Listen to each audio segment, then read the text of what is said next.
प्यारे दोस्तों, स्वागत है आप सभी का आज की एक नई वीडियो में। दोस्तों, आज की इस वीडियो में हम क्लास 10th संस्कृत के प्रथम पाठा यानी सूचि पर्यावरणम का अभ्यास प्रश्न करने वाले हैं।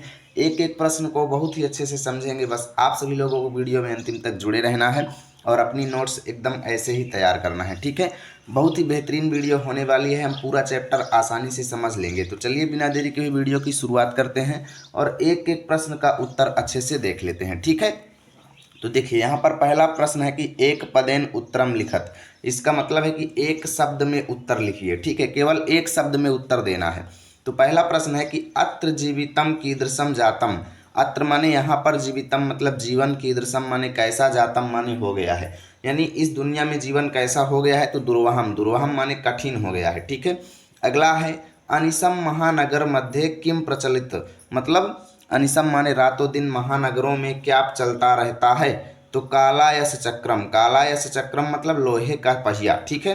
अगला है कुत्सित वस्तु मिश्रितम की मस्ती। कुत्सित वस्तु मिश्रितम की मस्ती मतलब बुरी चीज़ों से मिश्रित क्या हो गया है।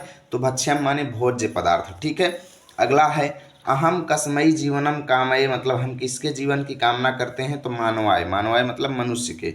अगला है केसाम माला रमणीया। केसाम माला रमणीया मतलब किसकी मालाएं सुंदर हैं। तो ललित लता नाम मतलब सुंदर लताओं की माला सुंदर है, ठीक है। अब यहाँ पर पहला प्रश्न हमारा हो चुका है। देखिए, मैं आपको बता दूं, आप लोग अपने नोट्स में ये रेड पेन का कहीं पर भी यूज नहीं करेंगे। ये सारे प्रश्न आप लोग ब्लैक पेन से लिखना है, ठीक है।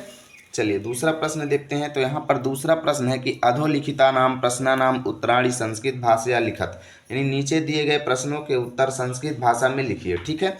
तो का नंबर क्वेश्चन है कवि किमर्थम प्रकृते शरणम इच्छति, यानी कवि किस लिए प्रकृति की शरण में जाना चाहता है। तो उत्तर में लिखेंगे कवि शुद्ध पर्यावरणाय प्रकृते शरणम इच्छति, यानी कवि शुद्ध पर्यावरण के लिए प्रकृति की शरण में जाना चाहता है। अगला है कस्मात् कारणात् महानगरेषु संसरणम कठिनम वर्तते, यानी किस कारण से महानगरों में चलना कठिन हो गया है। तो उत्तर लिखेंगे मार्गेषु यानानाम अनंताः पंक्तियाः सन्ति। मार्गेषु मतलब रास्तों में वाहनों की बहुत ज़्यादा भीड़ है, इसलिए महानगरेषु संसरणम कठिनम वर्तते, अतः महानगरों में चलना कठिन हो गया है, ठीक है।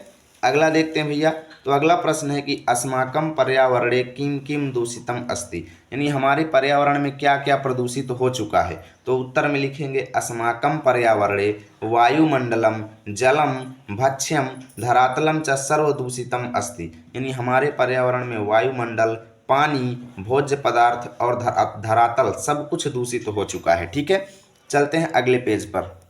चलिए हम आ चुके हैं नेक्स्ट पेज पे। यहाँ पे घ नंबर क्वेश्चन है कवि कुत्र संचरणम कर्तुम इच्छति, यानी कवि कहाँ पर चलने की इच्छा करता है। तो उत्तर में लिखेंगे कवि नगरात बहुदूरम ग्रामांते एकांते कांतारे संचरणम कर्तुम इच्छति, कवि नगर से बहुत दूर गांव में एकांत में, कांतारे मतलब एकांत जंगल में जाने की इच्छा करता है, ठीक है।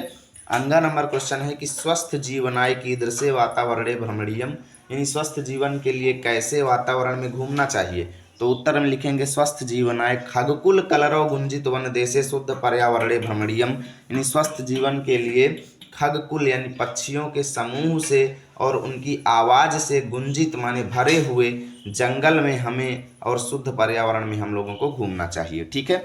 तो अगला प्रश्न है कि अंतिम पद्यांशे कवेः का कामना अस्ति, यानी अंतिम पद्यांश में कवि की क्या इच्छा है।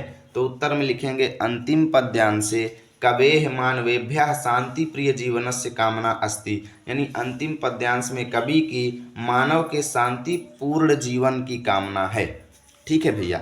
इस तरीके से दो प्रश्न हमने देख लिए हैं। तीसरा प्रश्न है कि संधि विच्छेदम कुरुत, यानी हमें संधि विग्रह करना है।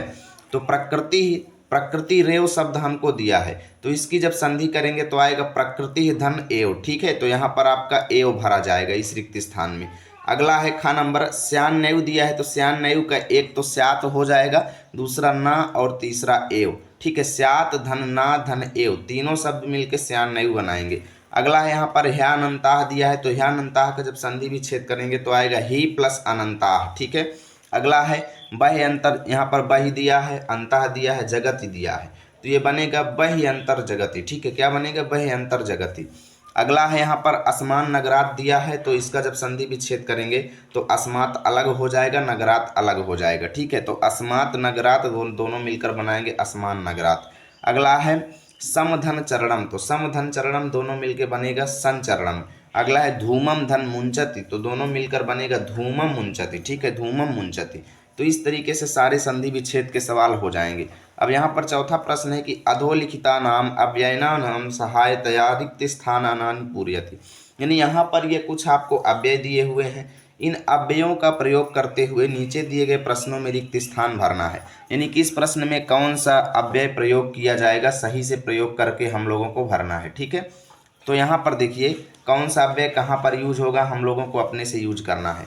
तो यहाँ पर का है, का नंबर क्वेश्चन है कि इदानीम वायुमंडलम प्रदूषितम अस्ति, यानी इस समय वायुमंडल प्रदूषित हो गया है। तो यहाँ पर कौन सा अव्यय भरेंगे, तो यहाँ पर भ्रसम, भ्रसम माने बहुत ज़्यादा प्रदूषित हो गया है। ठीक है, तो भ्रसम यहाँ पर भरा जाएगा। अगला है जीवनम दुर्वहम अस्ति, यानी जीवन कठिन हो गया है। तो कहाँ पर, अत्र, अत्र माने यहाँ पर जीवन कठिन हो गया है, तो अत्र जीवनम दुर्वहम अस्ति, आप लोग अत्र लगाएंगे। ठीक है, ग नंबर क्वेश्चन है प्राकृतिक वातावरणे क्षणम संचरणम, यानी प्राकृतिक वातावरण में क्षण भर संचरणम, यानी क्षण भर के लिए चलना भी, अपि माने भी, लाभदायकम भवति, यानी वो प्राकृतिक वातावरण में थोड़े भी समय के लिए अगर आप चल लेते हैं तो वो हमारे लिए लाभदायक है। तो अपि वाला जो है, अपि आप यहाँ पर भरेंगे।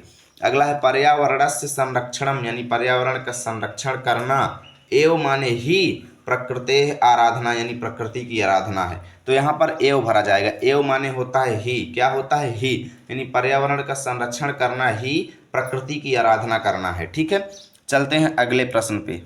तो यहाँ पर अंगा नंबर क्वेश्चन में देखिए समयस्य सदुपयोग करणीया, तो समय का सदुपयोग करना चाहिए, तो यहाँ पर भरेंगे सदा, सदा माने हमेशा समय का सदुपयोग करना चाहिए। 4 नंबर क्वेश्चन है भूकंपित समय, यानी भूकंप के समय गमन एव उचितम भवति, कहाँ पर जाना उचित होता है, तो बही, बही माने बाहर जाना उचित होता है, भूकंप के समय बाहर जाना उचित होता है। ठीक है, 6 नंबर क्वेश्चन है हरितिमा शुचि पर्यावरणम, तो यत्र हरितिमा मतलब जहाँ हरियाली है, तत्र शुचि पर्यावरणम मतलब वहीं पर शुद्ध पर्यावरण है। ठीक है, यत्र माने जहाँ, तत्र माने वहाँ। ठीक है, अब यहाँ पर 5 में 2 प्रश्न है। आ नंबर क्वेश्चन है कि अधोलिखिता नाम पदा नाम पर्याय पदम लिखत, यानी नीचे दिए गए शब्दों के पर्यायवाची लिखिए। तो सलीलम माने जल होता है, तो जलम पर्यायवाची हो गया। आम्रम माने आम, तो आम का पर्यायवाची रसालम हो गया। वनम माने जंगल, तो इसका पर्यायवाची कांतारम हो गया। ठीक है, शरीरम का पर्यायवाची तनु हो गया। कुटिलम का पर्यायवाची वक्रम हो गया। पाषाणा का पर्यायवाची प्रस्तरम हो गया। ठीक है, अब यहाँ पर बड़ा आ नंबर क्वेश्चन है कि अधोलिखित पदा नाम विलोम पदानी पाठात चित्वा लिखत, यानी नीचे दिए गए पदों के विलोम शब्द पाठ से ढूंढ करके लिखना है। तो सुकरम, सुकरम का विलोम शब्द होता है दुर्वहम। ठीक है, सुकरम का विलोम शब्द दुर्वहम। ठीक है, अब यहाँ पर दूषितम, दूषितम का विलोम शब्द होता है शुद्धम। ग्रहणंती का विलोम पद होता है मुंचति। ठीक है, ग्रहणंती माने ग्रहण करती है, मुंचति माने छोड़ती है। निर्मलम माने स्वच्छ, तो समलम मतलब दूषित। ठीक है, दानवाय मतलब राक्षसों के लिए, तो मानवाय मतलब मनुष्यों के लिए। शांताह मतलब अनंताह, शांताह का क्या हो जाएगा, अनंताह। ठीक है, इस तरीके से ये सारे विलोम शब्द आप लिख लेंगे। शांताह मतलब जिसका अंत हो, और अनंताह मतलब जिसका अंत ना हो। ठीक है, चलिए अब यहाँ पर देखिए भाई 6वां प्रश्न क्या कहता है कि उदाहरणम अनुसृत्य, मतलब उदाहरण के अनुसार पाठात चित्वा च समस्त पदानि समासा नाम च लिखत, यानी पाठ से चुन करके नीचे दिए गए शब्दों के समास का नाम बताइए। ठीक है, यहाँ पर आपको विग्रह वाक्य दिए गए हैं, यहाँ पर समस्त पद आपको लिखना है, फिर कौन सा समास है ये बताना है। ठीक है, कहने का मतलब ये नीचे जो कुछ वाक्य दिए हुए हैं इनमें देख करके बताओ कि कहाँ पर कौन सा समास है। तो मलेन सहितम मतलब मल सहित, मल सहित को हम बोल सकते हैं समलम, मल सहित को क्या बोलेंगे, समलम। ठीक है, तो इसका समास हो जाएगा अव्ययी भाव। अब समास क्या होते हैं, इस पर डीपली पढ़ना चाहते हैं तो समास पर स्पेशल वीडियो बनी हुई है, जाकर आप लोग देख सकते हैं। खा नंबर है यहाँ पर हरिताह चाहिए तरवाह, यानी जो वृक्ष हरे हों, जो वृक्ष हरे हों उनको हम क्या बोलते हैं, हरित तरुणाम। क्या बोलते हैं, हरित तरुणाम। तो इसमें समास कौन सा होगा, कर्मधारय, क्योंकि हरित शब्द जो है वो तरुणाम की विशेषता बता रहा है, यानी जब पहला पद दूसरे की विशेषता बताता है तो वहाँ पर कर्मधारय समास होता है।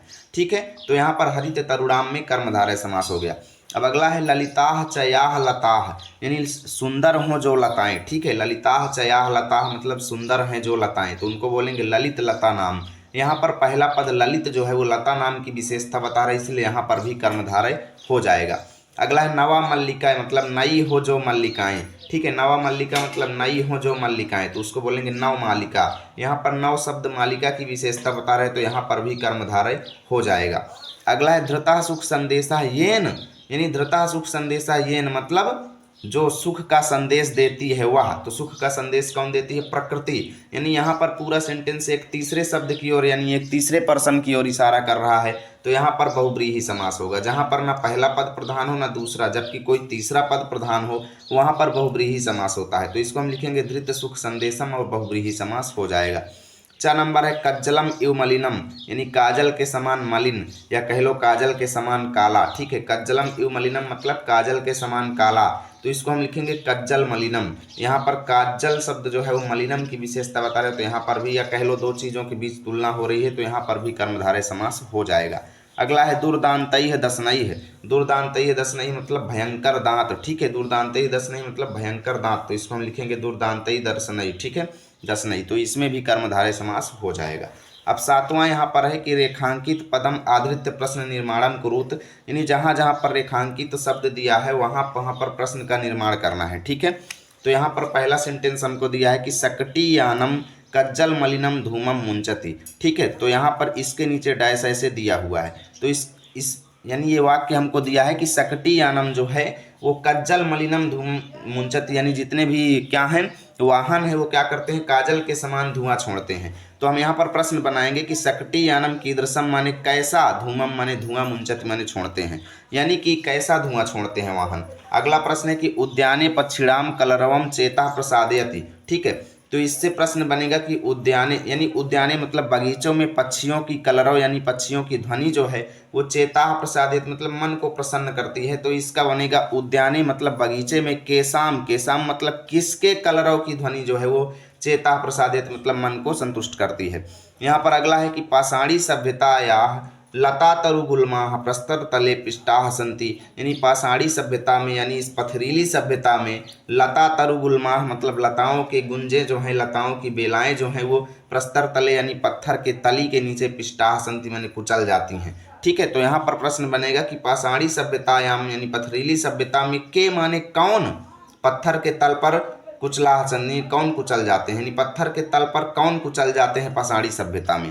तो यहाँ पर इस सेंटेंस में जो लता तरु गुल्माः दिया था इसके नीचे डैश दिया था, तो हमने बना लिया प्रश्न कि पाषाणी सभ्यता में के प्रस्तर तले पिष्टाः सन्ति यानी पत्थर के नीचे कौन कुचल जाते हैं। ठीक है, ऐसे ये प्रश्न बन जाएगा।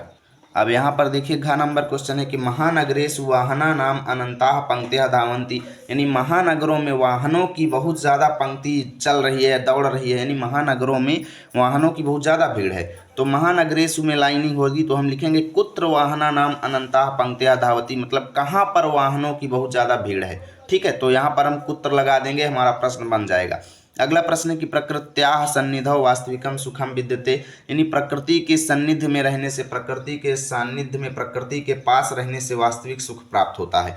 तो हम प्रश्न बना लेंगे कस्याः सन्निधौ वास्तविकम सुखम विद्यते, यानी किसके पास रहने से, किसके संपर्क में रहने से वास्तविक सुख मिलता है। ठीक है, तो ये प्रश्न हमारा बन जाएगा, यहाँ पर क्वेश्चन मार्क लगा देंगे। इस तरीके से हमने ये चैप्टर फिनिश किया, पूरा अभ्यास प्रश्न किया। यदि आपको वीडियो अच्छी लगी है तो लाइक कीजिए, दोस्तों के पास शेयर कीजिए। मिलेंगे आप सभी के साथ अगली वीडियो में, तब तक के लिए जय हिंद जय भारत।